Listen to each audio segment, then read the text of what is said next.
3 പതിറ്റാണ്ടിലേറെ സിനിമയിലും സീരിയലിലും സജീവമായ താരമാണ് നടന് ജോബി. ഇടക്കാലത്ത് അഭിനയത്തില് നിന്നും വിട്ടുനിൽക്കുകയായിരുന്ന ജോബി സി കേരളം ചാനലില് സംപ്രേക്ഷണം ചെയ്ത ഞാനും എന്റാളും എന്ന ഷോയിലൂടെയാണ് മടങ്ങിയെത്തിയത്. തിരുവനന്തപുരം സ്റ്റാച്യുവിലുള്ള KSFI അർബന് റീജിയണല് ഓഫീസില് നിന്ന് സീനിയര് മാനേജരായി വിരമിച്ച നടന് ഇപ്പോള് നാടകത്തില് സജീവമാണ്. അഭിനയത്തില് കൂടുതല് ശ്രദ്ധ ചെലുത്തുന്നതിനൊപ്പം തന്നെ സാമൂഹിക പ്രവർത്തനങ്ങളുമായി മുന്നോട്ടു പോകുന്ന താരം അടുത്തിടെ നൽകിയ അഭിമുഖത്തിലെ വാക്കുകളാണ് ശ്രദ്ധ നേടുന്നത്. പുറത്തുനിന്ന് ഒരാള് തന്നെ നോക്കി ചിരിക്കുന്നതില് സന്തോഷമുണ്ടെന്നും അവരൊക്കെ തന്നെ അറിയുന്നുണ്ടെന്നത് വലിയ കാര്യമാണെന്നും നടന് പറഞ്ഞു. തനിക്ക് ഇതുവരെ ബോഡി ഷേമിംഗ് അനുഭവിച്ചിട്ടില്ല. എല്ലാവർക്കും തന്നെ ഇഷ്ടമാണ്.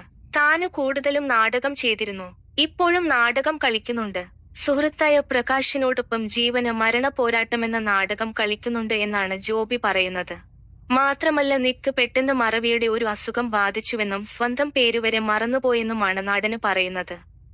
അടുത്തു നിൽക്കുന്നയാളെ മറന്നുപോയെന്നും ഇതോടെ തനിക്ക് പേടിയായെന്നുമാണ് ജോബി പറയുന്നത്. തനിക്ക് പെട്ടെന്ന് മറവിയുടെ അസുഖം വന്നു. സ്വന്തം പേര് വരെ മറന്നുപോയി. അടുത്തു നിൽക്കുന്നയാളെ തിരിച്ചറിയാതെയായി.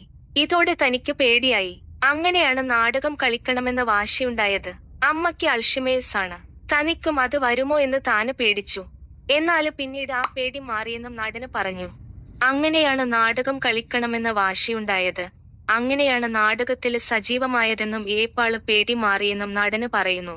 ഇനിയുള്ള കാലത്ത് ഓർമ്മ പോകില്ലെന്നാണ് തന്റെ വിശ്വാസമെന്നും സാങ്കേതികവിദ്യ മാറിക്കൊണ്ടിരിക്കുകയാണല്ലോ എന്നും ജോബി പറഞ്ഞു. നിമയില് നിന്നും സ്ഥിരവരുമാനം കിട്ടാതെ വന്നതോടെയാണ് PSC പരീക്ഷ എഴുതി ജൂനിയർ അസിസ്റ്റന്റായി സർവീസില് കയറിയതെന്ന് അദ്ദേഹം ഒരു അഭിമുഖത്തില് നേരത്തെ പറഞ്ഞിട്ടുണ്ട്. അച്ചുവേട്ടന്റെ വീട് എന്ന ചിത്രമാണ് ജോബിയുടെ ആദ്യ സിനിമ. ആ ചിത്രത്തിലൂടെയാണ് ജോബി സിനിമയുടെ വെള്ളി വെളിച്ചത്തിലേക്ക് രംഗപ്രവേശം ചെയ്തതും. ചെറുതും വലുതുമായ നിരവധി വേഷങ്ങളാണ് സിനിമകളിലും സീരിയലുകളിലും ജോബി ചെയ്തത്. സർക്കാര് ജോലി കൂടി നോക്കേണ്ടതുകൊണ്ടുതന്നെ അഭിനയത്തില് നിന്നും കുറച്ചുകാലം വിട്ടുനിന്നു. ജോബിക്ക് 2 മക്കളാണുള്ളത്. മൂത്തയാള് സിദ്ധാർത്ഥ്, ഇളയ ആള് ശ്രേയസ്. ഇളയാൾക്ക് ഓട്ടിസം ആണെന്നും നടന് പങ്കുവച്ചിരുന്നു.